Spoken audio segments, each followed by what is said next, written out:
Welcome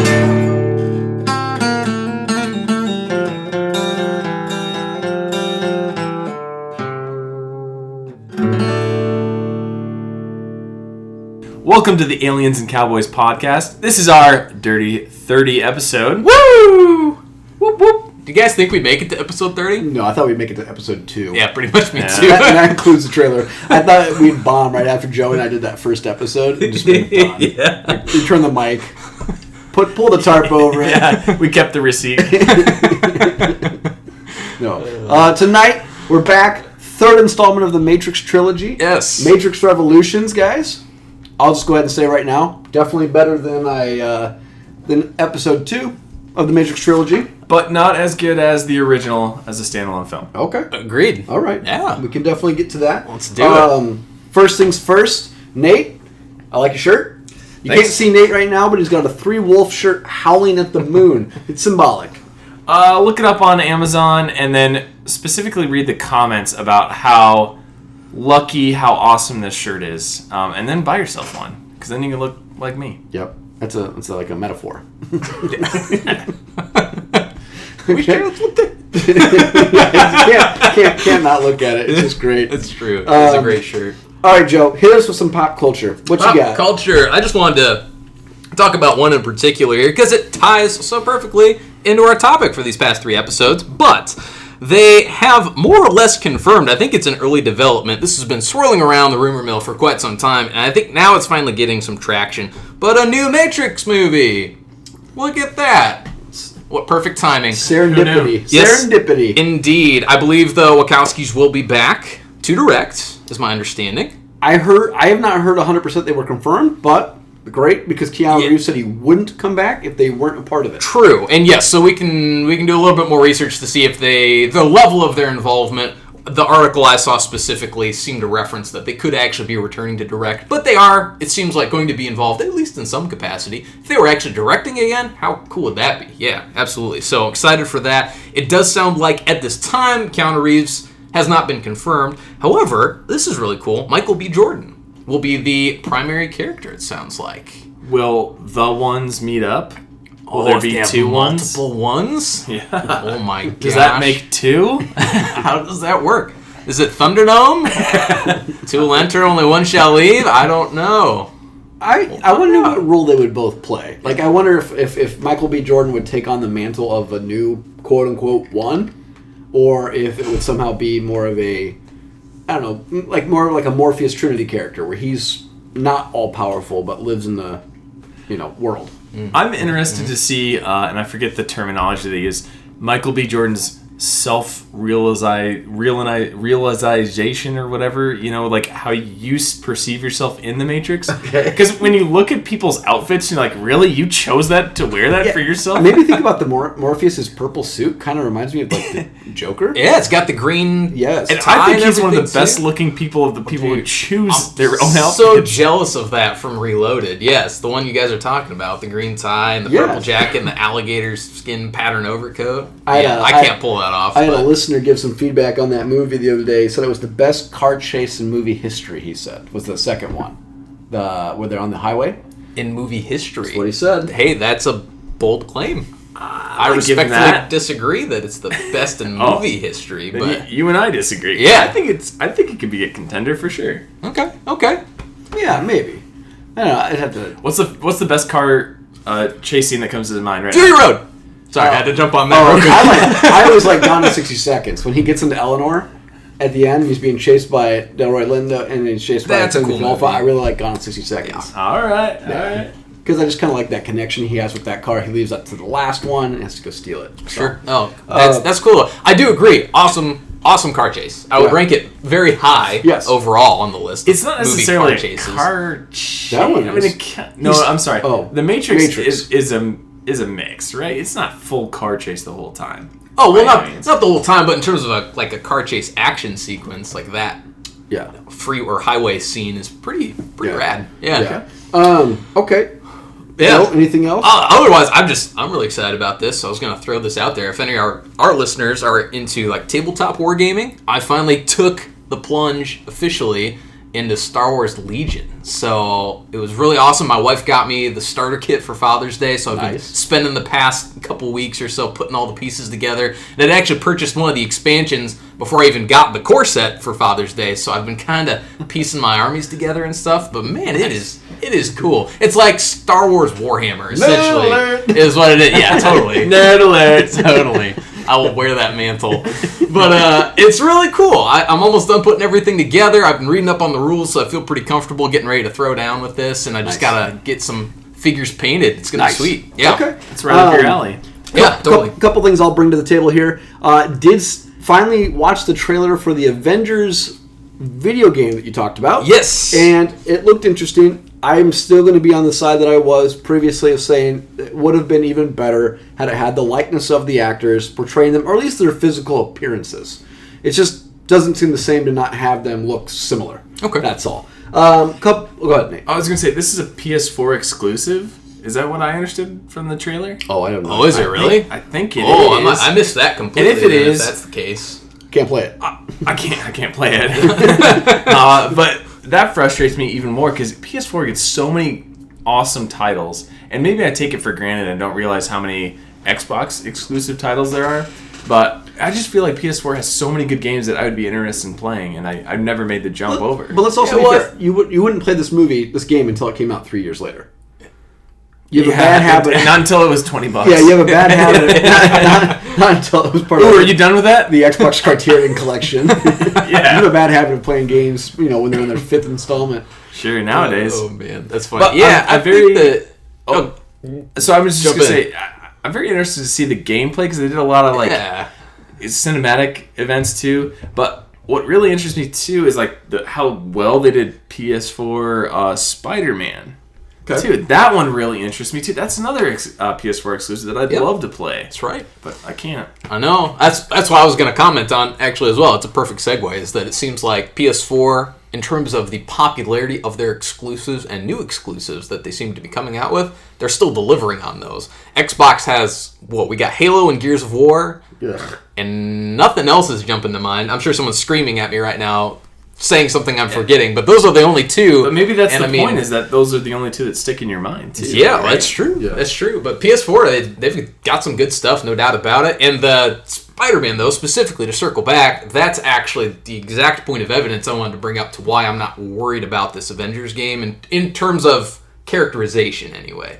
Because they did the same thing with Spider-Man. They've done the same thing across the board for different kind of platforms for Marvel games as well, be it on PS4, Xbox, mobile games, you name it. There have been all these different iterations of how characters look. My big thing is, does the armor, less the person behind the mask, does the armor look like Iron Man? Does Captain America's outfit look like Captain America? Does Black Widow look like Black Widow? That's more what I'm concerned with, less the actual physical appearance of the person. That I don't care about. Yeah, the voices though get me, because it would be like if I'm watching Robert Downey or Iron Man and Thor talk, and all of a sudden I'm like, oh, that's Nate's voice. You know what I mean? It really kills it. Hi. You know what I mean? Just I want their voices. I just think that would lend more credibility to it. And again, I thought the gameplay looked really good. We mentioned this too. It probably has something to do with their contracts. Yes, and they can't afford to make a profitable game. Yeah. Pursuing those actors to do voice acting. Yeah, more than likely. Which, in other words, too, this last weekend, my Xbox seems to have crapped out on me. I think it's my power cord doesn't work, so I have to go buy a new power source for it. So I've been not gaming, so... You're shaking with withdrawal. No, right I've now. been trying to it's kind of is going to segue into my next thing to bring up here. It's kind of been forcing me to watch more TV, obviously, but watch things that I want to watch. So immerse myself back into the Yellowstone show. I'm pretty hitting the show Veep pretty heavily, and shows that I want to. I remember I was talking about Billions previously, and I really really liked Billions. I've just yet to start season 2 because there's so much other stuff out there to watch. Yeah. And I heard a great, I want to say, comparison of the amount of time it takes to determine what you're watching now is similar to wealth management. That you have to manage your time and what you're going to choose to spend your time watching, because there's so much content out there. Right. Which brings us to the question of, NBC came out and said they're taking The Office off of Netflix. Yeah. And we have talked about, what would you do if The Office left? Is that enough to keep you subscribing to Netflix or not? Because if all this intellectual property is going to leave these streaming services and go to their essentially siloed locations, what does that do to these streaming services and how many more we get? I heard Paramount is going to basically, at the most, I want to say it's Paramount Network, offer $17 subscription to the entire Paramount library plus HBO subscription. And, it's like, I don't know, I already subscribed to HBO. I might as well cancel that and subscribe to Paramount and get them both for an extra $2. And, NBC's going to start their own. CBS is going to probably start their own. Obviously, Disney's coming. Yep. PlayStation. I mean, all these things have, Apple TV is going to have all these siloed content. And how do you pick and choose what to watch? Because there's some that I see that I don't even know where to subscribe to them at, like Epic's channel, Sundance channel, Criterion channel. Like, there's all these different places to put your money to get access to these things that you can't watch anywhere else. Yeah. That's so funny. That's so cyclical because then you're falling back essentially into channel television. Yeah. Right? Yeah. I subscribe to this service, and I think it's going to fall back into somebody's going to pick up the mantle and be like, hey, can I choose you, and do an a la carte service, and you'll pay X amount, but you'll have these options available to you. And then you're right back to like cable television or something. How do you get caught up on something? Nate, what's a show you've always wanted to watch and you've never watched? Show that You too, Joe. Think about this. A show you've never seen that you're like, I need to watch this show. Do you have one of those in mind? Peaky Blinders, maybe. Okay. Interests me. I don't know very much about it, but I've heard some good things. But it's on your someday to watch list, right? Yes. Okay, because I've got a couple shows like that I'm like, I want to watch the show. Some of them are even just simply I want to watch them and I just can't get into them. So number one for me is Mad Men. Okay, I am told from day one, choice. you got to watch that show. I'm gonna love that show, and every time I do it, I fall asleep. Doesn't help. I'm not a John Hamm fan, but I can't stay awake during the show. It's just so boring to me. Same thing with other shows I want to like. I want to like Deadwood. I like it. I'm not in love with Deadwood. Okay, yeah. And that bothers me because I'm in love with other things similar to it. Yeah. And I think had I gone to Deadwood before Justified, it'd be different. But watching Bullock, and as Timothy Oliphant played the character Bullock in Justified, and then knowing he's Raylan Givens, I can't separate that, and I just see Raylan Givens, and I'm like, that, I don't know. I just have content. How do you pick and choose when to go back and watch something? So when do you think you'd start Peaky Blinders? I mean, I know it's on Netflix, so you can start it anytime you want, but it's interesting because my time is fairly limited now to doing the entertainment thing, but I've reverted back mostly to movies. Where they're one shots as opposed to having a huge time commitment for a show. Yeah. Now. Yeah. It's kind of one hitter quitters. It's funny you mention that because I've started to do the same thing, and I get to the point where it's overwhelming with the amount of content. I really do. People joke about getting caught in that Netflix kind of trance where you're just scrolling. Are you still there? And you haven't made any decision with what to watch because you're just kind of overwhelmed by everything. And so take that, extrapolate it out to now all the other streaming services. It's ridiculous, which is why when we were coming up with our shows, I know we've addressed this already, but you guys were commenting do you watch anything other than Netflix? No, I really don't, because I don't even know where to begin and how much time I would need to invest to watch some of these other shows. To answer your question directly, stuff that's out there I haven't watched, Sopranos. I know you recommend it. It's your top show of all time, pretty much. So yes. I have never really watched it, so I want to catch up on that. Breaking Bad is another one. I've seen a little bit of it here and there, but never beginning to end. I love what I have seen of it, but it's just one of those, for whatever reason, I let it kind of fall to the wayside, and I haven't picked it up in years. Because if you take the time, if you take the time to pick it up, and you say, it's that's a 6-season show, 7-season show, Breaking Bad. So to develop, and it's about 8-10 episodes a season, so you're going to put in 8 to 10 hours. That's a lot of time to divest. Now, granted, you guys have kids. I don't have kids yet. And obviously young kids, and your kids are a little bit more able to understand what's going on versus your child, Nate. So it's you probably have to be very careful what you're watching during the time period you're allowed to watch something. Right. And I give you homework, obviously, to watch movies like this. And I'm bad enough. I watched this. This movie took me probably 4 days to watch. The Matrix Revolutions. Yeah, it takes me time too. It's so fortunate when we pick movies we can stream on Netflix because, just as you mentioned, I don't usually watch TV until pretty much everybody's in bed. So when I get around to watching The Matrix, I literally finished watching it on my phone in bed. kind of just as I was falling asleep, Just as like bad as that might sound, but just like the Wachowskis pictured. Watching The Matrix on a 7-inch screen in bed. Yeah. That's what they wanted. That's what they wanted. Yeah. But no, and it's funny too, because like a show that I really want to watch too is Blue Bloods. But do you know how much time it invests to get caught up into a show that's like 8-9 seasons in at 22 episodes a season? It's so overwhelming, I don't want to start it. Yeah. And I know these are like first world problems, but like as far as like choosing content to watch, because if not, then it goes by the wayside and you don't see it. And then you're like, yeah, that's a great show. I'm sure it's amazing. I heard amazing things about Blue Bloods, and I might not ever watch it because of that. And that's also disappointing. yeah. Very true. So that's why I really got into Veep, because it's a 30-minute show and it's hilarious. Nice. So, and I've now ranked it as the second best comedy after The Office. Oh, okay. It's good. It's good. Nice. Okay, last thing to delve into before we get into the Matrix Revolution. Joe, we have an announcement to make. We do. Joe and I... Sorry, Nate. Yeah. you guys can't see the tear running down my face right now. Sorry. For the record, Nate was offered to join us in this endeavor as well. Yeah. So the Aliens and Cowboys are going to branch off into a second production called The Watchmen for Nixon. It is going to be a podcast that is going to break down the HBO show The Watchmen once it airs this fall. It's only going to really cover that particular show. We're going to do a couple episodes prior to it, though, just to do the Watchmen movie. Yep. And then to do the Alan Moore comic V for Vendetta on that channel as well. It's not out yet to subscribe to. It will be probably sometime this week. If not next week, we'll put a small trailer out there. Joe's got an original copy of a song that he's doing. Yeah. So not an original song by any means. I think you guys will recognize it, and I hope you're happy with it. After I heard this song, I was telling Jenny, I'm like, I think I'm going to try to get him to do that Lady Gaga, Bradley Cooper song, "A Star Is Born." Oh yeah, both parts. Both parts.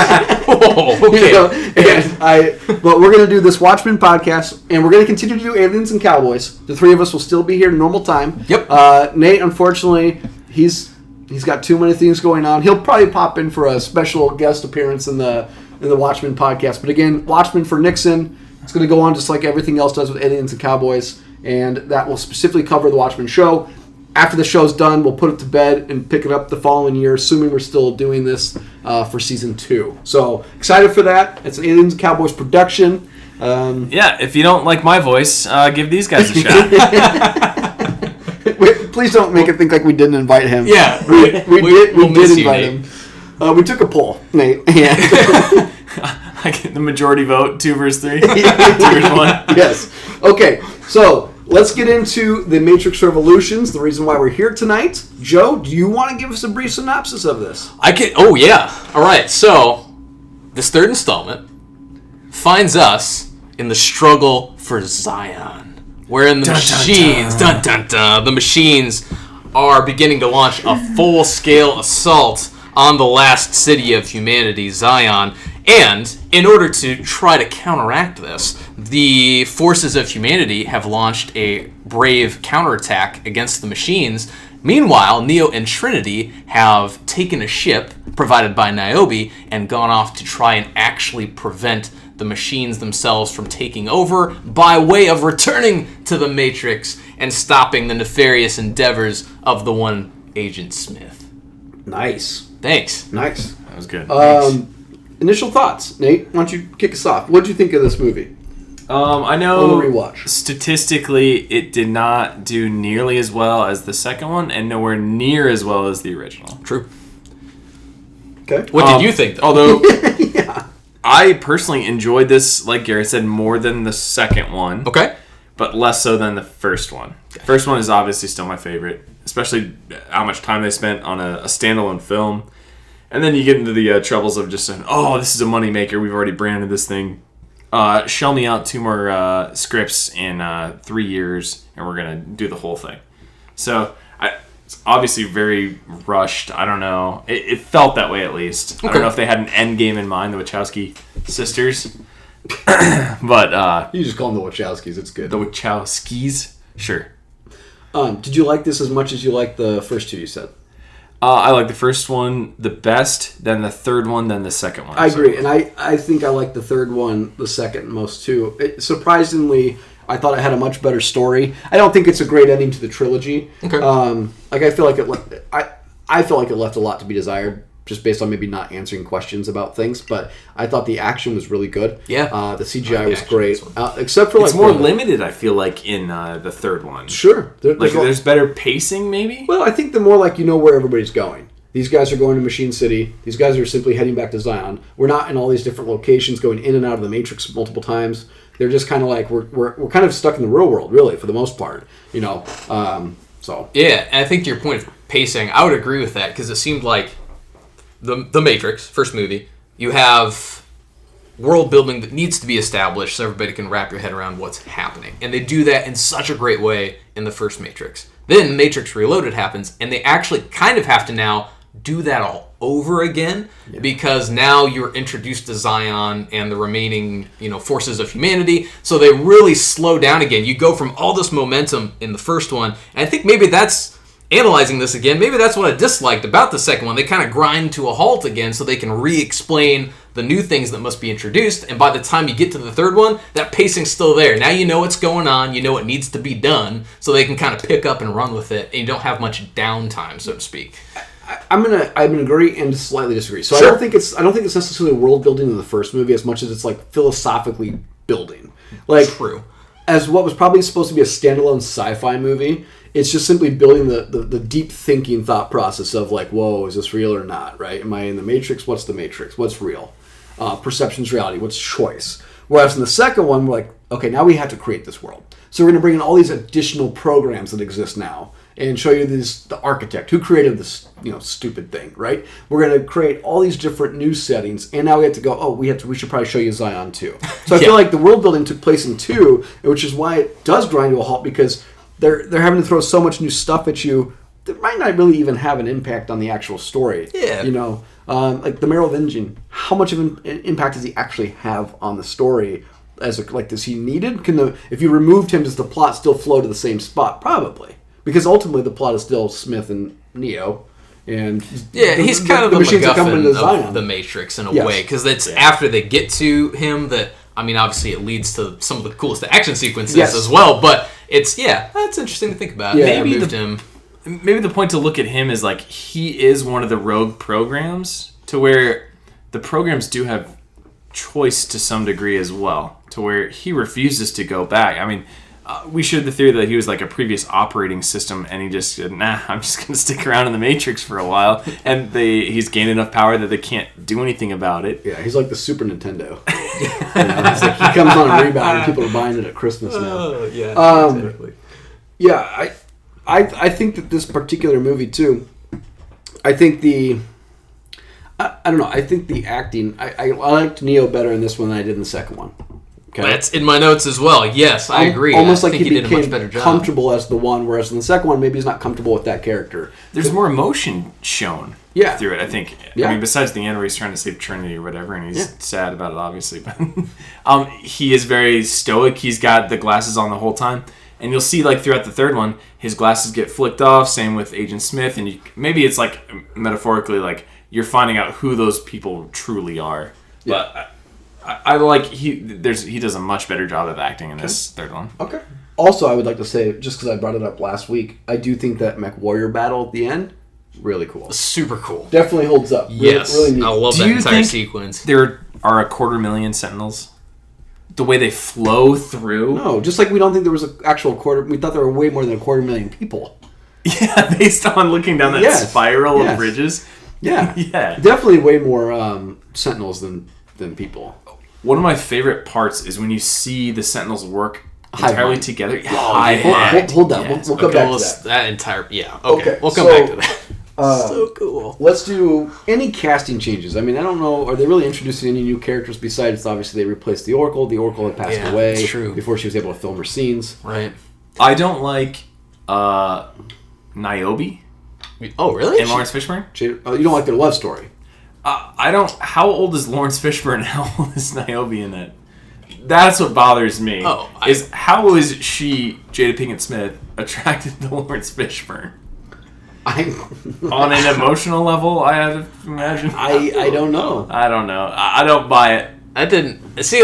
That's funny. What bothered me about it was just from the second one, like the little schoolyard rivalry that they built up, like between the three, the commander and yeah. and I did not like that. In this one, I thought she was great, and I like Niobe in the second one, to be clear. But in the third one, that kind of relationship takes a back seat, like the bickering about the relationship takes a back seat because they're like, yeah, we got more pressing things to address. Well, let's hit on this then, because I kind of wanted to talk about kind of the women in this particular trilogy here.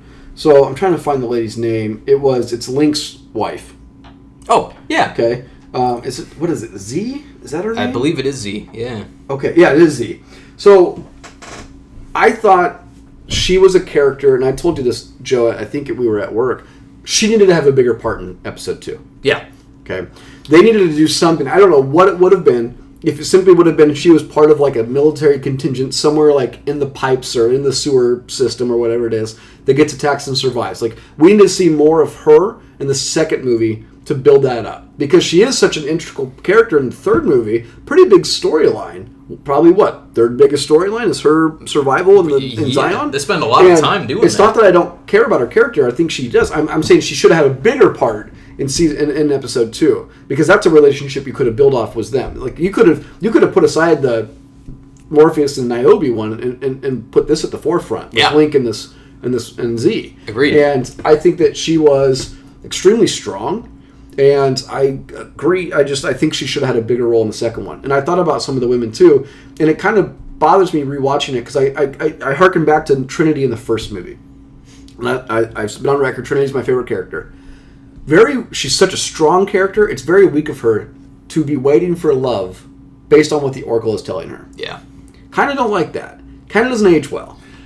There's so many problems with the Oracle by the time you get to Revolutions. Okay.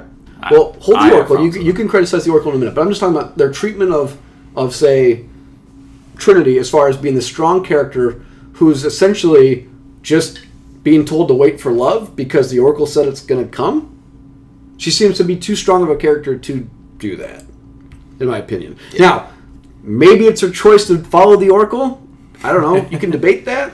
But I think that's a mistreatment of that character. She's, like I said, I don't like that idea. I'm trying to think who's the other one that's... is it... No, it's not Niobe. I like Niobe. But she could have been stronger as well. I just feel like maybe some of the treatment of the women could have been a little bit more independent than they were, than waiting on, essentially, the men. I agree. I do like that scene that Niobe has. That's one of my favorite parts of the movie, when Neo is requesting a ship to go to the Machine City. Yes. And the captain, I don't know all the different captains' names, I'm sorry, but he's calling out Neo's like, no, you're absolutely not going to tell me what to do in my ship. Mm-hmm. And then Niobe says, well, you can take my ship. Yeah. And Niobe, you can't do that. She's like, don't you dare go through that speech and then tell me that I can't do what I want to do with my own ship. I love that scene. Yeah, that's a great point. Yeah. Yeah. So, I don't know. That was kind of something I was thinking about just in the treatment, because obviously Trinity does get killed in this movie. Yep. Spoiler alert, we always do those after we spoil things. If we you really do have seen a bad it. habit of that, though. What do you guys think, before we get into casting, what do you guys think of her death? Do you think her character needed to die? No, I don't. Trinity? Yeah. I have problems just with how they get to the source city or whatever. The AI city. Okay. In the first place. Write these down, Nick, because we'll come back to these. Like, you can track these somehow. Mentally. I'd like to put a pin in them, because I'd like to come back to maybe what doesn't age well, or what would you change type of thing. Like logic issues, maybe. Yeah, go ahead. Because I have problems with Machine City too. Yeah. In the source, but I hate that he's able to ghost out a bullet in the second one and save her and like jumpstart her heart. It's not that he just pulls the bullet out. It's that he reaches in and just like, shocks her a little bit. I guess I don't understand why he couldn't do that in this one too. Well, he's in the real world though in this one. Yeah, but he's also seems to have a pretty good amount of power. He does, but he doesn't. I don't know. We're really limited to what we know about the extent of his power, I think, because we show that he's able to. Sure, he can stop a ton. You've seen him stop a ton of things. But by this time, he's also seen through like the Matrix. So the theories that I read up on this were that once he goes to the source and he goes to the door to his left, right, towards Trinity, he somehow circumvents whatever systems are in place, and now he has a Wi-Fi connection to anything in this world or the next. And that's how he's able to see Smith as the individual Bane, and why he can stop the Sentinels, and why you can see him the way he does. And see, that that's kind of trying to the storyline. They're trying to make that connection. Yeah, and I think that's interesting, but it also shows like that connection is only to the machines. So I don't think his power exists in a realm where he can help people with it directly. Do we ever really see that? We see him influence machines outside of the Matrix, but I don't think we ever see him able to use his powers directly to stop a human. Well, like when he's fighting Bane, or which the guy Agent Smith possesses, essentially. He doesn't have anything special other than being able to see that it is in fact Agent Smith after he gets blinded. Right. But he doesn't have any control over other people. Which I guess, in all fairness, too, you could make the argument: is the bullet even real? That's in Trinity in the second one. Yep, your mind makes it real. Right. Yeah. So, I'm shaking my head. Did you guys? I mean, were you guys moved at all by her death? Because you do see when they crash, you do see her go as she gets nailed. Totally. Yeah, on a rewatch, it still was like, ooh, like it hit me a little bit because I love Trinity's character as well. So she's great. The fact that she dies at the end of it bothered me. I remember it bothered me in the theater, and I do think we saw this together. Yeah, this one. I never want to see Keanu cry. Well, I can't. Didn't have eyes. Which. Put a pin in that too on the blinding thing, because I'm not really sure why they needed to blind him. I don't know what that accomplished in the movie as far as a story part. A segue into the Wi-Fi signal that he can see see beyond seeing. I don't know. Yeah, exactly. Well, it reminds me of Daredevil is what it reminds me of. Specifically the Netflix show when he gets asked, it's been a couple years since I've seen the first season, but he's asked what he sees and he says a world on fire. And it's like his own way that he views the world, essentially. It reminds me exactly of that, even though the Matrix Revolutions came before the Marvel Netflix series came out, but those things definitely reminded me of each other. So. Okay, how about my only casting change, and it's not really a person because this was pretty cast, nobody really, we've changed going forward. Yeah, I can't. Let me ask you this though, do you think that the source should have been different? Like, do you think that the Machine City person that represented essentially the Deus Ex Machina of the Machine City should have been something different than it was? Like, should we have casted a person like symbolic of a human, like a cyborg type thing, or what? I would have liked to see, not really a cyborg per se, not an actual human combined with a machine, but I would have liked to have seen some kind of robot, let's say, a physical representation of a robot rather than the swirling face kind of thing that you see. I think it's so interesting, like, if you think like a computer, like X equals A, Y equals B, right? Like, it's completely factual, right? That face comes out, and it starts yelling and screaming, like, you shouldn't have no emotion as a computer. That's the part that confused me. Like, you are there to do the objective, you'll do the objective or you won't, sort of thing. And I don't understand the face either, other than the intimidation factor, I guess, of going to the city. What about this? Okay, back to the cyborg. Would it have made the most sense for how they were written, how that scene was written, for them to be somehow a combination of a machine and a human? Would that have made more sense? Would it have... Maybe it would have been a little too on the nose, so maybe that's why they didn't do it, but that entire discussion, the common through line throughout this movie is the fact that these programs also have emotions. They have feelings. They experience love. They experience envy. So could that have been a cool way to represent that in the real world, quote unquote, in addition to the Matrix? What if it could have been a symbolic viewpoint of, say, essentially, Keanu Reeves playing a character, he is an embodiment of a machine so it's basically blind Neo talking to a cyborg robot image essentially that is Keanu trying to explain to him everything. You know what I mean? Like he's talking to himself. Okay. Essentially. Interesting. But obviously it's a completely different viewpoint of him. It's it's not Keanu Reeves, it's not Neo. But the image he sees is himself. But it's like, I don't know, somehow all white versus to contrast as all black type of thing. Right. I don't know. The reason why I ask is because it reminds me, again, and we talked about this joke too, I think back to other Terminator, like Terminator Salvation, the one with Christian Bale. Yeah. And Sam Worthington, where they kind of show that there's like a, not really Machine City, but almost like a Skynet outpost, right? And I think it's Helena Bonham Carter's there, and how there's like Skynet is this like voice in the sky type of thing in this facility, and it does kind of have like an embodiment of like human people working there. And so there's some kind of figurehead there. And I was just kind of expecting more than like, I don't know, something I would look like I find in the ocean, you know? Okay, yeah. Like, I think there's some sort of like narcissism there for the AI to think that like completely and 100% robotic is the way to go versus the humans, which is 100% human and biological. And for them to finally kind of mesh is kind of the main storyline is like, we can live together better than we can like thinking that we're better than one another. Well, because they end up sharing traits throughout the whole movie. Right. A question I have too is, why are the robots not enslaving the people versus trying to simply kill them? Like, I figured like in Robot City, why would they not think that they can just put the humans to work? Like, they would have to be able to compute that there's got to be some form of a manual labor they can do. Because Machine City, I was thinking about this as like he's obviously following the 3 power lines with Trinity, and I'm thinking to myself, I don't know, it's there, it's great, but it's really nothing either, because it's just cables, it's just power, it's just outlets, it's just, cords.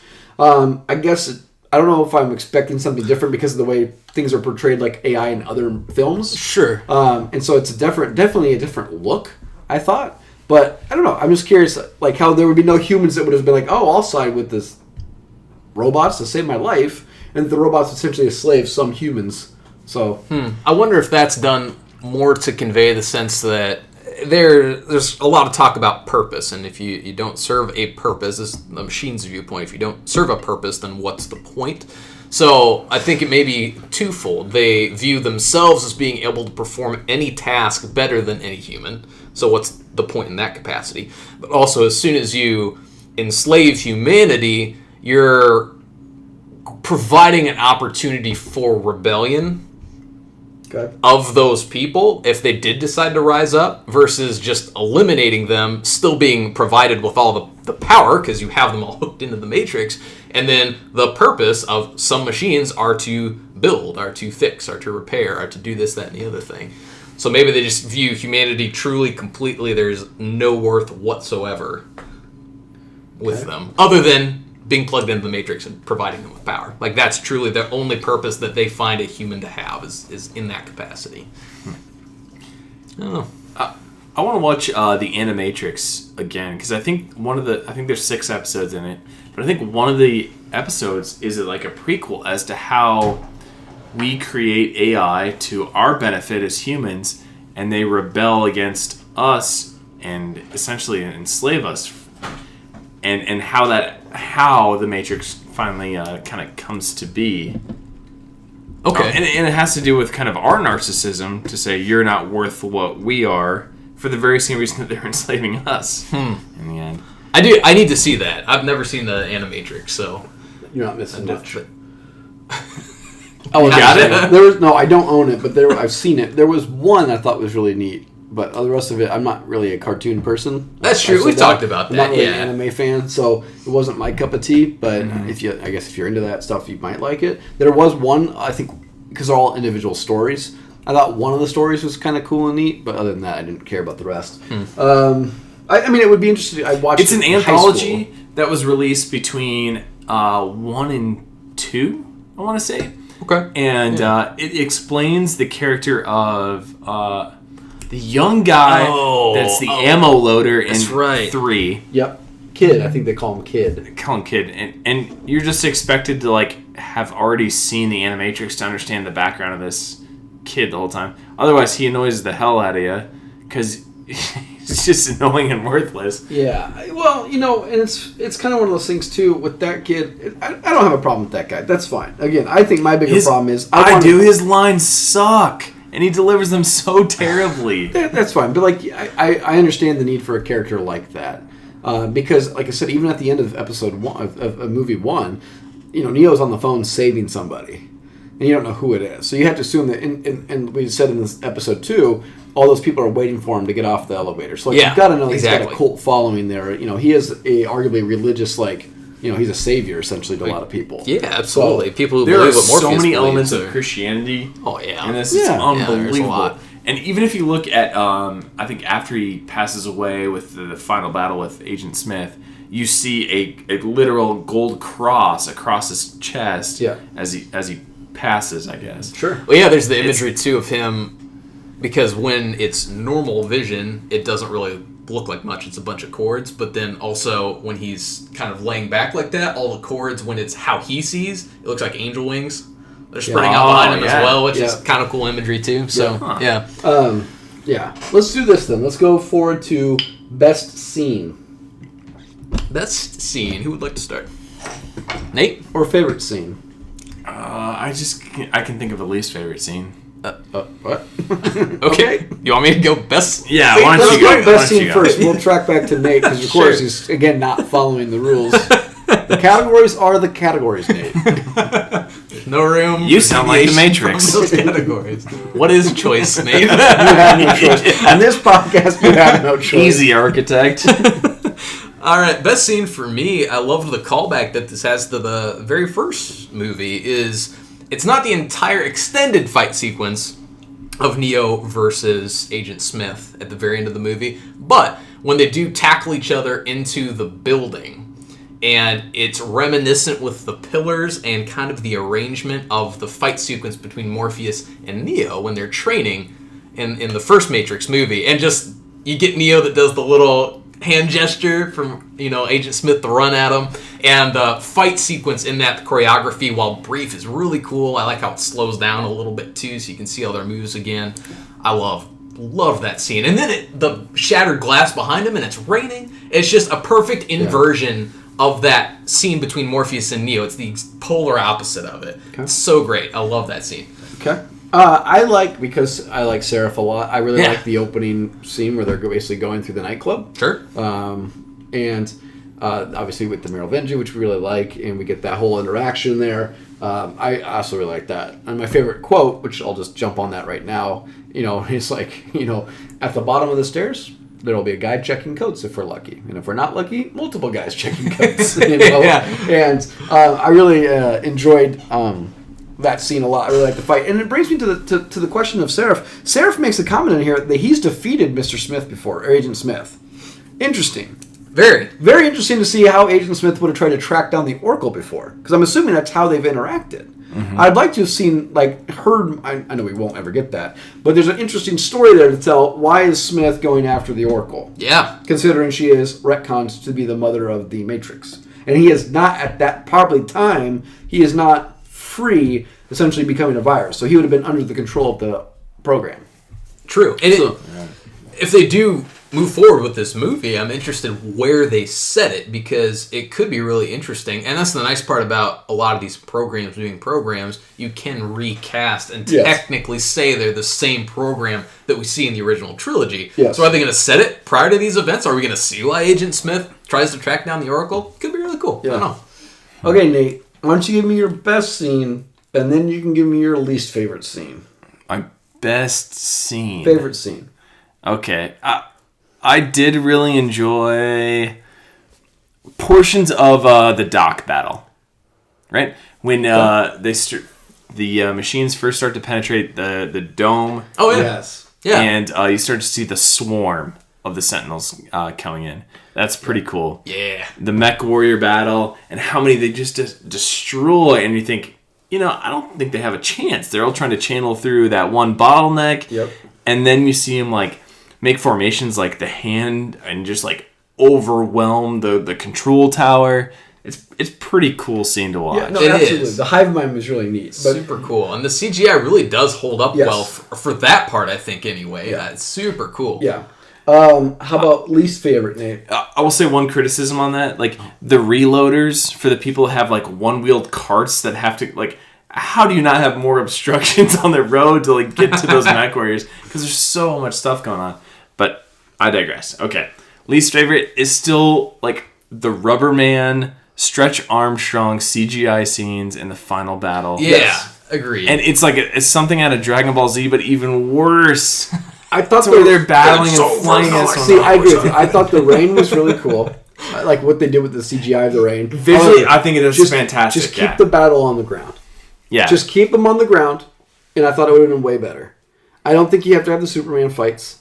Yep. I agree with you. And that goes to the thing we've kind of said about this entire trilogy.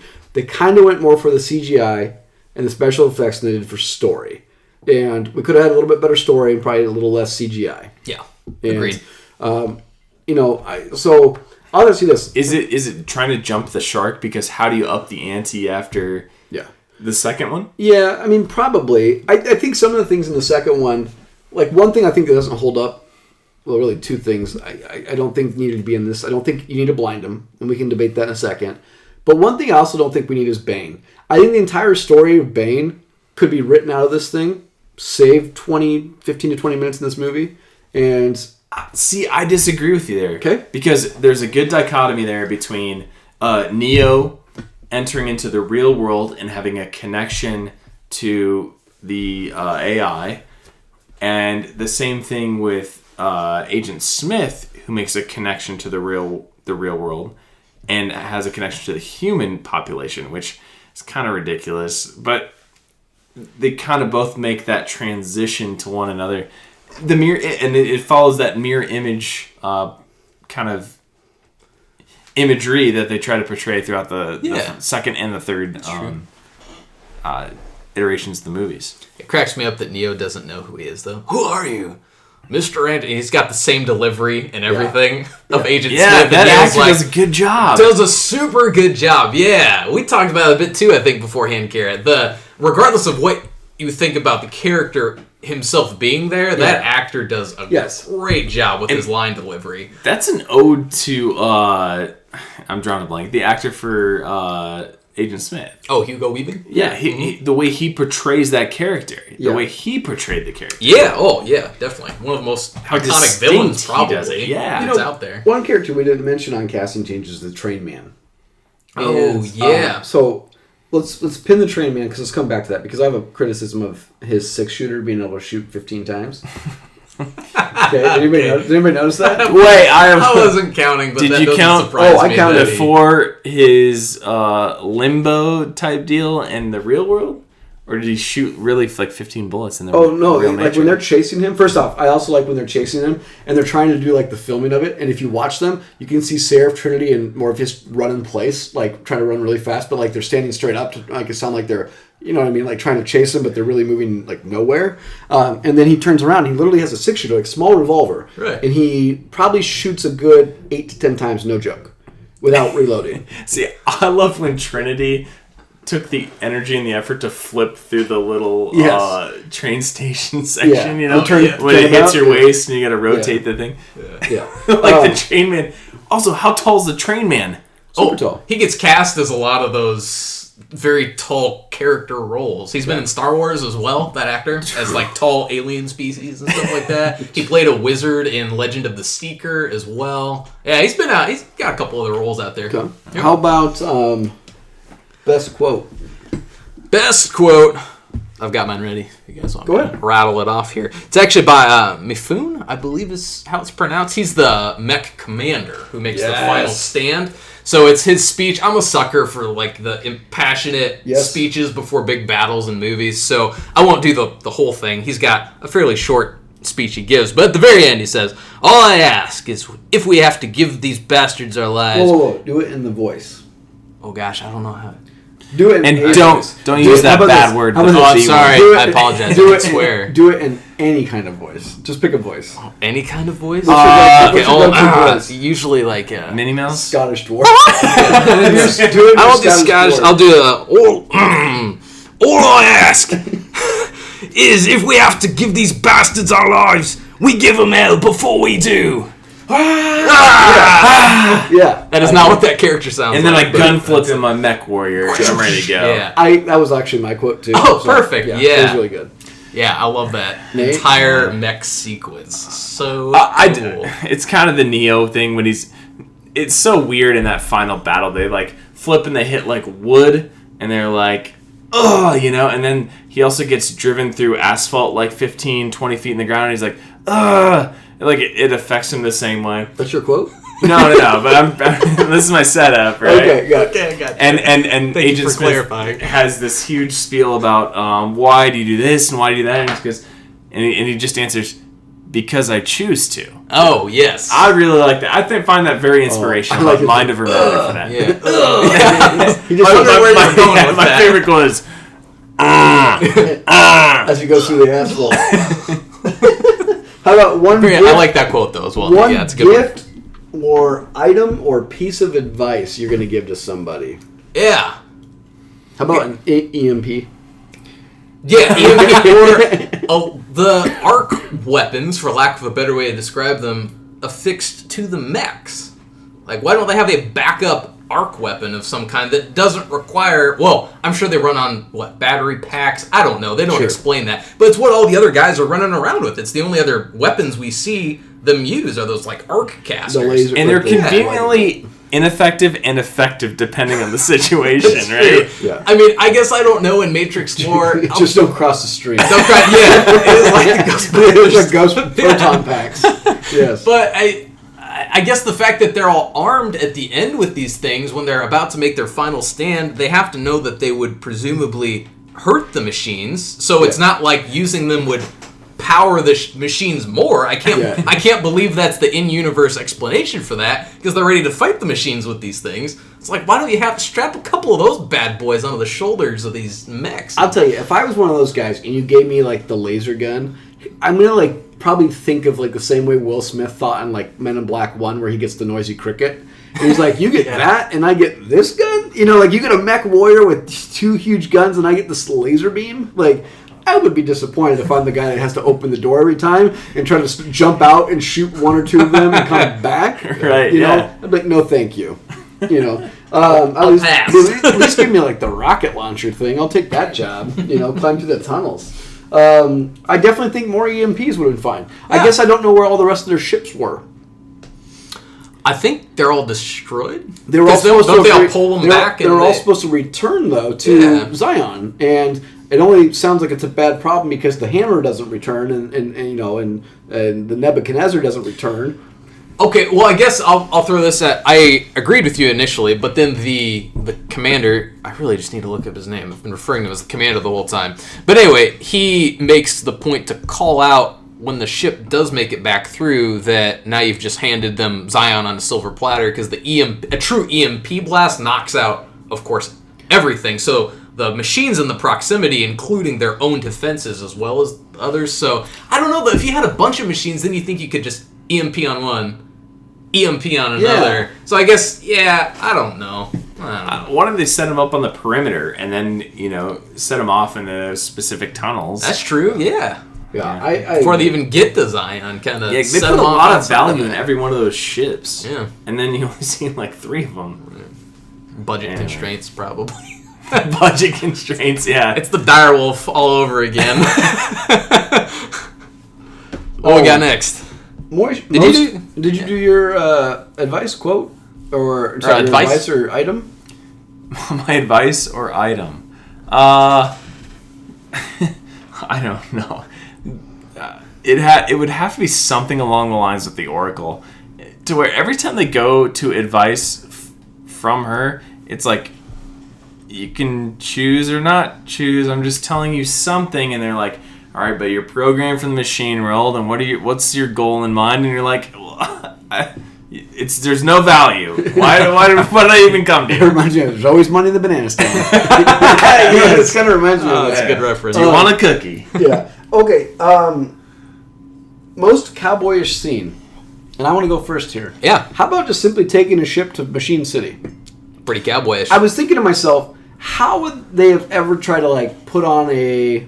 I'm assuming they could never just get close enough to actually attack said city because of the Sentinels, and they're only able to do this because the Sentinels are basically streaming towards Zion. Can I jump on this now? Sure. Okay, you made a good point about the Sentinels, right? But by the time Neo gets there, they have huge gunships, which is awesome, and I can understand that layer of defense. And then going above the clouds, I understand that, but you're just gonna let them free reign across all of your crops and like. No crops, they're machines. Well, the machines that. Power source.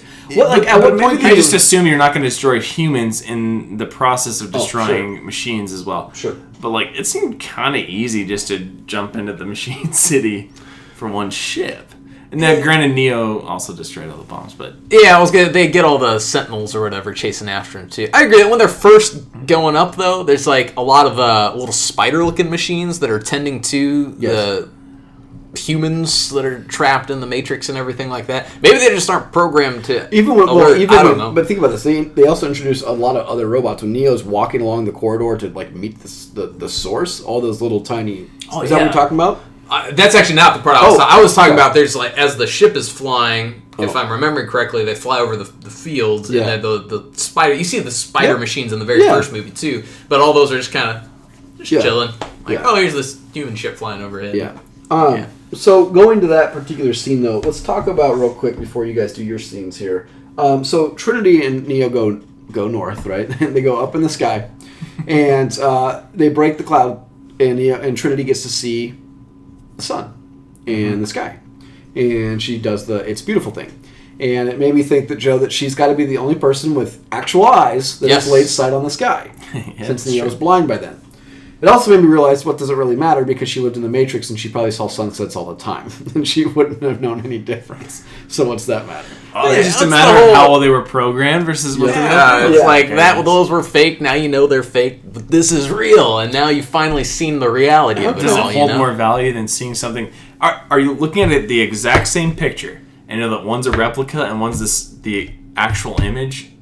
I don't think so. I would hold value of like looking out the window right now. I know it's dark outside right now, but if you held up, let's say you take a picture of the sunset and you hold it up right here, and then you look at the actual sunset and you can step outside and view it. Do you put more worth in one over the other? You know what I mean? Depends on if it's a 4K TV. Those Ultra 4K TVs are pretty nice. Yeah, banging her.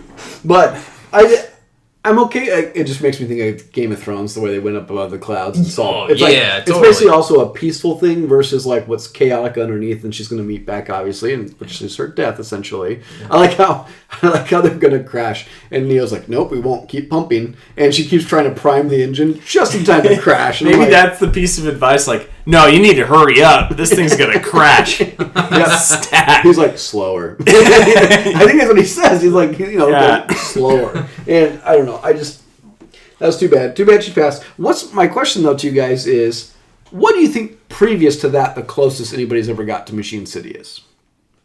Oh, that's got to be the closest that anybody. I don't think anyone's even gone out of those tunnel systems before. Well, probably never crested the Earth at that point. I would assume if they reboot this Matrix thing, you're going to see a different viewpoint, kind of like the Terminator. So in Terminator 1, you see always at the beginning of the films, you always see like the humans getting their butts kicked by the robots, right? You know what I mean? They're always on the run. The robots are always chasing them. And then all of a sudden we go to like Salvation and the new ones, and you see like the humans are like coordinating attacks on like outposts now. So I'm assuming that we've not seen any attacks on Machine City, but like if we were to reboot this franchise and they're going to do a same thing with Matrix versus real world viewpoint, I bet in the real world you're going to see more of an effort of war on behalf of the humans versus like just simply defensive setting. I'd have to, at 50-50 shot, I'd have to say that they're doing a prequel. Because there's the peace. But they're in peace at the end of this trilogy. Well, like and the humans would break that treaty now or whatever. Well, I want to come back to that too. But prequel, like, what does a prequel even mean in the Matrix?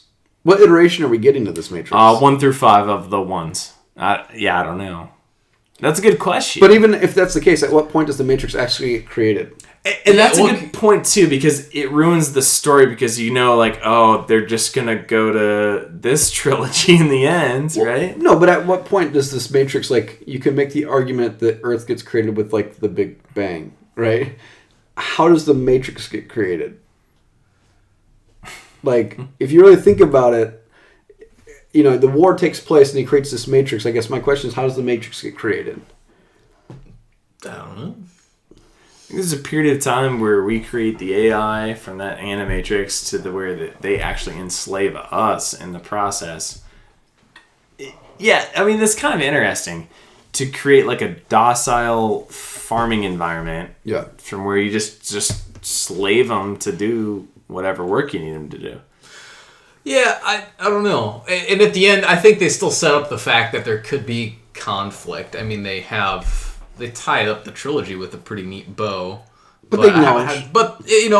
The architect meets with the Oracle. Yes. They have that exchange, and it's very clear that the architect, when he asks the Oracle, how long is this actually going to last? And she says, as long as it can, I think is what she replies with. Yes. Something like that. So, conflict is going to rear up again. But, whether it's 100 years in the future from that point, or... She's the one that creates the one. I've got questions about that, so I'll pin this back. So I want to come Okay. back to the piece at the end, because that was my question, too, for like something that's not answered.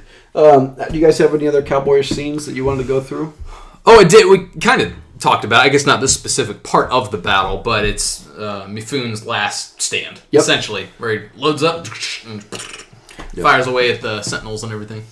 I like the Merovingian scene where they walk into the nightclub. The trifecta are rotating throughout the crowd of weirdos. Yep. And Weirdos, he says. And the Frenchman kind of takes notice. When you make comments like that, you need to put your own Twitter handle out there so that people will send comments to you. Okay. Put out the request. But yeah, that's a cool scene. I like that as well, especially with Trinity at the end. I don't want to steal your thunder here, but Puts the gun to his head. Yeah. Before that, there's a really cool twist in the Matrix to where you find out like he has werewolves or vampires That's kind of in the second one, right? But in this one, they're like anti-gravity guardians. Yeah. And it's kind of a cool shootout, similar to the FBI building scene. I just like when he's like, "Are you here for the bounty, Seraph?" Yes. He's like, "We're here to talk." Okay, Joe, did you have one? You said you had Typhoon. Yeah, Mifune's final stand against the Sentinels. Yep, as they're charging at him. Who wins this movie? What do you guys think? I went with an obvious route on this one. I know sometimes we talk about, is it the director's, the actor's, the character that does it? I would say Keanu Reeves as Neo.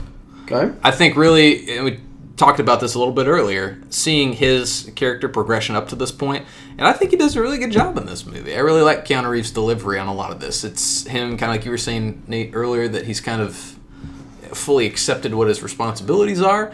I think you get to see a little bit more emotion to him as well. He's not quite as stoic, but at the same time, he is still always very calm and collected as well. I thought he did a really great job in this movie as an actor, and I like Neo a lot in terms of his character in this movie as well. Can I give you an argument why he doesn't win? Well, yeah, you absolutely can give me Because an argument. after this, you know what he does next? Something's got to give. Okay? He does do Constantine. Then he does Some Thucker, Ellie Parker, Scanner Darkly, Lake House, Great Warming, Street Kings, Day the Earth Stood Still, Henry's Crime, Side by Side, Man of Tai Chi, 47 Ronin, till he gets to John Wick. So from 2003, when Matrix Revolutions came out, till 2014, he does not have a good career. He does not do much of anything after that's this. fair. Well, for the record, I love Constantine, actually. I'm just going to throw that out okay. there. I do too. But, no, it is. It's a good Guilty movie. pleasure. What I'm saying, though, is look at where he's at now coming off the John Wick trilogy. And the MCU wants him. He's in the new Toy Story. Like, his career is... It's completely rebounded now. Oh, yeah. What I'm saying 100%. is, off of Matrix Revolutions, he's not going to catch the same type of opportunity that this is going to present him till John Wick. And John Wick wasn't even supposed to be that big. No, they had no idea. If you think about John Wick, if if John Wick, let's just arguably say John Wick bombs. If John Wick bombed, he's got nothing. Like, because then you're assuming if John Wick bombs, you don't get the John Wick trilogy, which means he's probably not in Toy Story. The MCU is not wanting him. Like, is he the forgotten action star? Maybe, who knows? I'm not. I still am going to give it to him though. I mean, to wrap up this trilogy like it did and provide such an iconic action character, like action movie character, as a result of that. Regardless of if he had gone on to do literally nothing else, he would have made the mark he needed to make. I think as a result of these movies. So Okay, I'm going to stand by that. Yeah, I'm with you on that. I support it. I mean, I think he has his place in the 90s, late 90s, very, very early 2000s. yes. And that's The pantheon of Yeah. I'm going to go with the Wachowskis. I think the Wachowskis because, and I guess that's a trilogy as a whole. Because if you think about their first movie, which, whatever, to this, to go from their first movie with the budget it had and the plot line it had, which I looked up their first movie. I don't remember the name of it, but it actually seems kind of interesting. Mm-hmm. It stars two women who turn around, start kind of fall in love and then want to kill people. They kill this mafia people. Oh, really? Yeah, it's interesting. Oh. It's Carla Gugino and who's the lady from the Chucky movies? Jennifer Tilly, maybe? Okay. Is that her name? Very rough voice. Those two people are they're neighbors and they kind of like each other and they want to rip off the mob. So they went from that to this, to Matrix 1. That was their 2-movie jump. Okay? But after this, they also get V for Vendetta. They get a couple other things. This kind of gives them their career. So I'm going to not give it to Keanu. V for Vendetta was by Wachowskis? Mm-hmm. Really? Right? Yeah. Right, yeah. I'd have to double check if they directed or produced double check it, but they're part of it. I really enjoyed that one. But I think that this gives them their career. Whereas, like I said, I think Keanu, who had Speed and Point Break before this, he had replacements. He had movies. But let's be fair, he does kind of take a hibernation. Because Constantine, although we like Constantine was, I would not argue, was successful. Right, yeah. And so what I'm saying is, as a draw, I think he kind of goes into hibernation and does some pretty bad movies, or forgettable movies, and does romantic comedies for the next 12 years. Right. Just to circle back, they did the screenplay. They didn't technically direct they wrote it, but okay. they did the screenplay. Okay. Yeah. So, to take that maybe, I don't know, with a grain of salt, can you put yourself in the form of an actor for Keanu Reeves? Can you imagine reading, God knows how many scripts, or your agent reads how many scripts for you and saying, hey, this is going to be a winner. How big of a risk do you have to take to be especially in sci-fi and a lot of CGI type stuff, yeah, totally. to be how much value there is to understand and realize this is going to be a huge hit and you need to be involved with it. You don't know that when someone puts a pen to paper for something like that. Yeah. No, absolutely. I mean, definitely. So you're an actor and you're trying to create an income and keep it fairly consistent. So you just keep working consistently and you just keep taking roles that may or may not be that great. Yeah, that's true. So that's happened to him. I don't know. You hear about how many people fail in LA and become waiters or waitresses. And they're all actors or actresses too, just auditioning every single day for that. Yeah, well, it's that one role. And I think, his movies in terms of Keanu Reeves are kind of hit and miss over the next few years. 47 Ronin, I understand critically why it didn't do well, but I still thought it was entertaining, right? So he's got these roles that are still, I think, really good. We can acknowledge that. Like I said, we can acknowledge that there's movies we like that he did. Yeah. But commercially being successful as an actor... that's fair. I understand. Because the point of the actor is not... Let's be fair. We've discussed that all they want to do is make money, right? They're not casting Keanu Reeves to just... because they like his acting. They're casting because they think he's going to draw money. That's why any actor gets that role. So, I just feel I like the movie Something's Gotta Give, but he's not even close to being a main character. That's Jack Nicholson and Diane Keaton and Amanda Peet, and Keanu Reeves just happens to be a sub character. So he goes from that, literally goes from the Matrix trilogy to a romantic comedy where he's the second leading man. Really weird. I mean, and it's not like he didn't have a career before. He had Bill and Ted's in the 80s, He's got Speed and Point Break, and I mean... Yeah, it's part of me wonders. I have no idea. I know he's experienced quite a few hardships in his life too. Yes. I don't know around that time if he intentionally was hey, I just got done doing this Matrix trilogy, put in a great performance, made a bunch of money, all that kind of stuff, and now I'm just gonna step back, take some roles where I can get them, and kind of recalibrate. I have no idea if that's what happened. True, it is tough though, because if you look at his IMDb, it looks like he worked pretty consistently though. So maybe he was more choosy because he had the money, but then he's choosing wrong. Let's be fair, he's choosing the wrong project. Then you go indie and find your niche in the market and do passion projects. Well, what's even more crazy if you think about it, The Matrix wasn't supposed to be successful. All right. John Wick wasn't supposed to be successful. His entire renaissance is based off of 2 trilogies. He's sitting there rolling the dice. Yeah. I agree. Yeah, well, what's funny too is, did they get Neo? Did they get Keanu Reeves because they couldn't get somebody else? And that's why, because at the time maybe he's not as big of a name anymore, and they're he's not, Bruce Willis. Right. Well, and I think they did when we talked about casting in the first Matrix episode we did, where there were other people I think they approached before Keanu Reeves, and they ended up landing on Keanu Reeves. Which there was I think a story. Great, there was a story that I don't know if we researched it, but we heard that Val Kilmer was supposed to be Morpheus. Oh yeah, and Val Kilmer was trying to convince them to do the story about Morpheus, not Neo.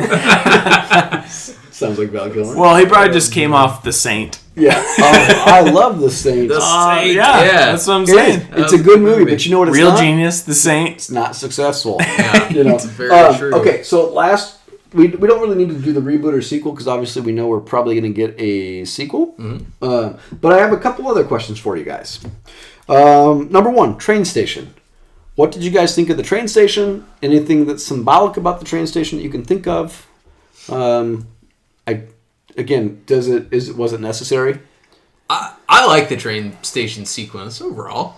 Okay. I think that it does, in terms of symbolism, yes. I mean, he's clearly stuck there. Okay. I mean, it's very literal for his character, for what they're trying to convey at this moment. He's literally stuck at this train station. But I also really, really, really like the scene where he speaks with the other program and that program's family. Yes. And I think that's such a huge moment for the entire franchise when he's asking, okay, well, what is love? When the program is asking, well, what is love? You know, it's a connection. And then he explains it's a word. Yeah, it's a word. And I think it's just such an interesting perspective on it that it kind of widens Neo's vision as well to how he probably views machines, views the Matrix, views the entirety of his situation. And that all happens with him being stuck at the train station. Yeah, he makes an emotional connection to a program, or programs at that point. Okay. Yeah. They call it Mobile Avenue, Mobile Station or something, right? Yeah. Which you mix those letters around and it actually stands for limbo, which I researched. I didn't come up with that on my own. I can't take credit for that. It was way better. I've been like, wow. Way too much credit, right? Shocking. So it's a very clever way to segue from his supposed Wi-Fi connection into the Matrix and how he can circumvent the true hard connection to get in there. Yeah. And like his actual role in the real world versus the Matrix as well. Okay. A couple questions for you. At the end of the movie, with the architect meeting up with the Oracle, and the architect and them have that comment where they, peace can survive, or peace will live as long as we can allow it, essentially, right? Where does the architect live? Does he live in the Matrix, or does he live in Machine City? I think he lives in Machine City. Okay. And he's in there programming. Beep, boop, beep, boop, beep, boop. Okay. But wouldn't you think that if is the architect nothing more than a program then? Because if he's living in Machine City and he can't be human, right? He's got to be a program. He's not human, I would guess. So you're saying, is he just the program, or is there an outside component to Yes, is he him? the wizard? Does he create himself in the Matrix? Yeah. Does he jack in? I think so. I'm with you on that. Okay. That'd be really next question. So they go peace at the end, right? So let's say they're at peace, right? Both times, okay? 2 questions. Does Zion just continue to rebuild, or do they try to come out of the cave and start trying to live above ground during this peacetime? Or what stops them from basically trying to sneak over to Machine City and set off a couple EMPs while they're in peacetime? Yeah, I think it would be such an interesting perspective to take on this and really kind of show the problem with our own hubris, because we're the ones who torched the sky in this universe to try and fight the machines. So I think it would be most compelling if we pick up at some point where it is humanity who tries to strike back against the machines first. That it's not the machines who try to break the peace, that it's humanity who breaks the peace against the machines. How much? My question is, with Machine City so big, how many EMPs, or one EMP, if it took out Machine City, the war is just completely done forever, right? And you have to imagine too that humanity, at least plenty of people, would probably believe that they still need to go free these other people eventually. Morpheus isn't going to stop being Morpheus all of a sudden. Right. I really don't. I have a hard time believing that. He's granted the prophecy and everything with Neo. that's kind of come to fruition. Yeah, because that's the question. Is it only about stopping the war, or is it about freeing people? It's about freeing people. Because if you're freeing people, there's a whole lot of people that are still jacking in. We got a ways to go. He does say he'll give them the opportunity to leave the Matrix. True. Good point. Okay. Yes, he does say that. So that means I'm assuming, but if you're doing that, then I'm assuming you're allowing them to jack back in just to try to free these people. That's going to take a long time. It's going to take a long time. The point is, like, okay, you're going to give them the opportunity to do that, right? Or you can get sucked dry by the machines. Like, you're not valuing human life at that point. But what I'm saying is, are they allowing Morpheus to just jack in and try to, like, pull people one at a time like they did his original crew? Or is he going to try to, like, raid Machine City now and get those people out of there? Interesting, and also to the point of how far will the machines let this happen? Yes. Because at the outset, this seems like a reasonable enough truce wherein Neo can stop Agent Smith and the virus, and the machine thinks that this is a fair enough trade. What if they start freeing everybody? What instead of a handful of people, this really takes off and like, oh yeah, no, this is fake. I don't want to be in the Matrix. There goes their power supply. So that's another problem that they're going to have to deal with. Inherently, it's all about resources. Yes. Essentially is what it is. So that brings up a fantastic point. How are the humans surviving? If we've blocked out the sun, right? That's why they're underground, so they're going for warmth. Okay. Yep, warmth. Yep. Necessity. You can't grow plants at this point. They seem to only eat porridge. No, but like that. Okay. Every time you can't have other animals that eat plants. How are we surviving? I don't understand that plot point. Where do they come in at, right? Like, what are they eating? It reminds me of the movie Hook, where they just imagine they're eating. All they do is jack into the Matrix for a meal and come back out. Okay, go get McDonald's and come back out. I feel sustained. They just like morph into the Matrix and they're like huge and buff, and they like morph out and they're like just withering. So, it's like skin and bone. 2 last questions. One question is, at the end of the movie, when Neo jacks back in with the help of the Source. Yep. Which, interesting that he basically realizes he can't defeat Smith, so he lets him take him, and then they basically power surge him. Pretty much. Surge protector would have fixed that to blow up Smith. The question is, though, I'm assuming from that viewpoint, all of the people left on the Matrix were then converted to Smith, correct? Do you guys buy that? I buy that. He's a virus that basically spread over and took over everybody. Everybody that existed in the Matrix is now a Smith. What about the Merovingian? Would he have gone after the Merovingian? Yeah. At that point, yeah. Smith would have still gone after him. Okay. Smith wants to just take over everything. So okay. I think Smith would have So, but my question to you, though, is this. Had he converted everybody to him, he would have basically been converting the power supply. So at what point did the machines just decide we need to just take out Smith? And then how could they have? I don't know. That's my Everything question. I've seen is like the conversion of like virus as Agent Smith, antivirus as Neo. Yeah. And they counteract each other, and then you're back to normal computation But or whatever. If Agent Smith, if you're jacked into, like, if you're in the Matrix and you're living there, like, so you're not freed, and your body is like over there in Machine City, and I convert you to Smith, what happens to your power source back in Machine City? Good point. And so if he converts everybody, you would think they arguably lose power. And then Neo even says you can't control him anymore. Yeah. You know. And so my question is, how can they essentially fight Smith? Yeah, they never come up with that point. Right, because they don't have an answer for that. No. They'd have to. I think that's another part of why the Source sees Neo as the most logical option. It would probably seek to find the most logical option, and it would have to either create a program or an antivirus of some kind to go stop Smith, or, oh, yeah, Neo, I know you can do this. Yeah, sure. Okay, go do it. Go stop Smith. Or could they just reset the Matrix again? Or that. I mean, there might be a problem with that. You don't know how many losses they take when they reset each Matrix, especially when they're live and jacked in. Sure. But, you know, it's also to the architect's hubris, as well as I created a perfect harmony here, except for one individual, and I'm not willing to accept my mistake, and this is the cause of me not accepting my mistake, is Agent Smith. Yeah. How about overall thoughts on this as a trilogy?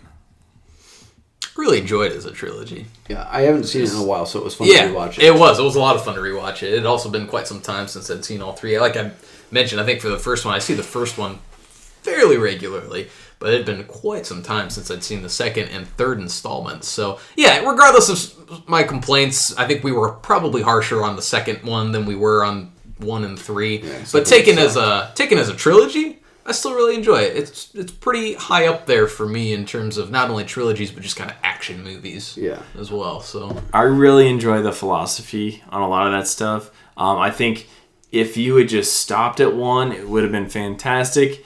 You kind of watched him circle out of a phone booth, which is irrelevant today, but nonetheless, seeing him flying, you're kind of like, what? And but to actually see him flying in the second episode, it's like, this is silly. Yeah. This is kind of ridiculous. Fair enough. Okay.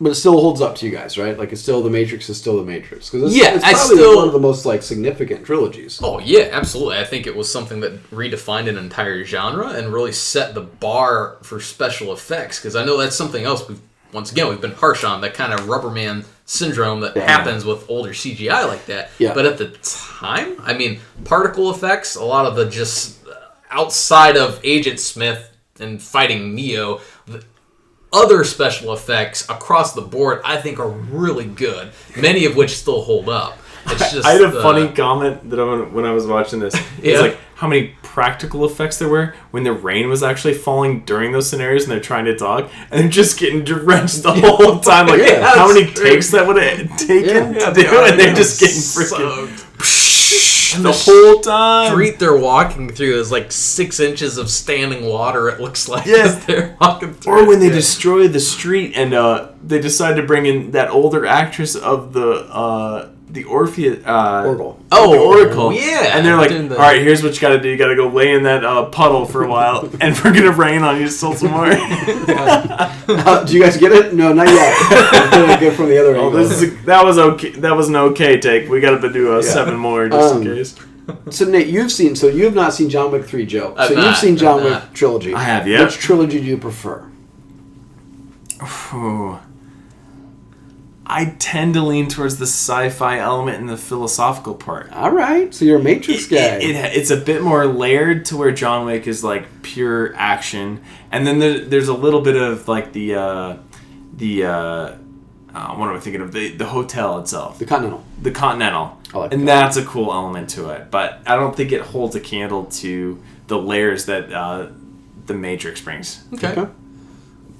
Any other final comments on the trilogy before we wrap up? No, I don't think so.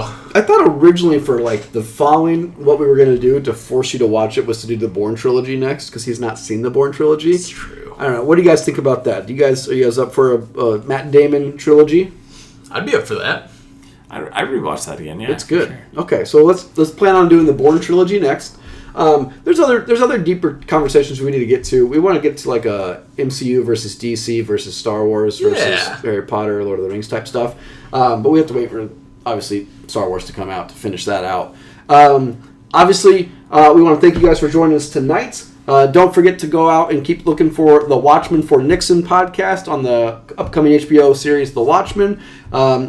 Go out, tell your friends, tell your family, give us a 5-star rating. Please leave us a review. If you want to give us your thoughts on Twitter, we're at Alien and Cowboy. If you want to email us comments, concerns, or questions, or just email Nate, we're at aliensandcowboys@gmail.com. Please use me as the subject, man. Yes, Nate. Just reference Nate for us, okay? Other than that, we'll be back next week with the Bourne Identity, which I'm excited because, again, Joe has never seen it. I'm pumped. I told him we would force it. It's like homework. To get these guys to watch certain movies, we got to basically watch this or you're going to fail.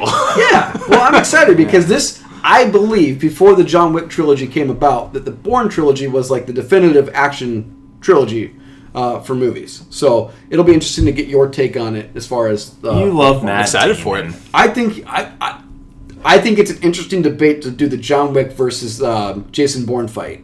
Because I think it's a very good comparison. Because I think Jason Bourne would pretty much take out anybody else right now. Like, I can't think of anybody out, that Jason Bourne wouldn't defeat in a fight. So, not as violent as the John Wick trilogy. Like, sure. He's not headshotting everybody. Right. 7 times. But I will say this: Jason Bourne killed a guy with a book before John Wick ever did it. So interesting. Yeah, that hurts Fair his enough. case. Yeah, Fair enough. He's an OG. I'll suspend my comparisons until I Okay. actually see these Nice. movies. And if we can get to the second one, which we will, Carl Urban is the villain. So you like Carl Urban? Carl Urban is awesome. Yeah. So that's good. Okay. Other than that, I don't have anything else. So again, go out and subscribe. Tell your mom. Tell your friends, especially your mom. And we'll see you guys next week. Cheers. Cheers. Cheers.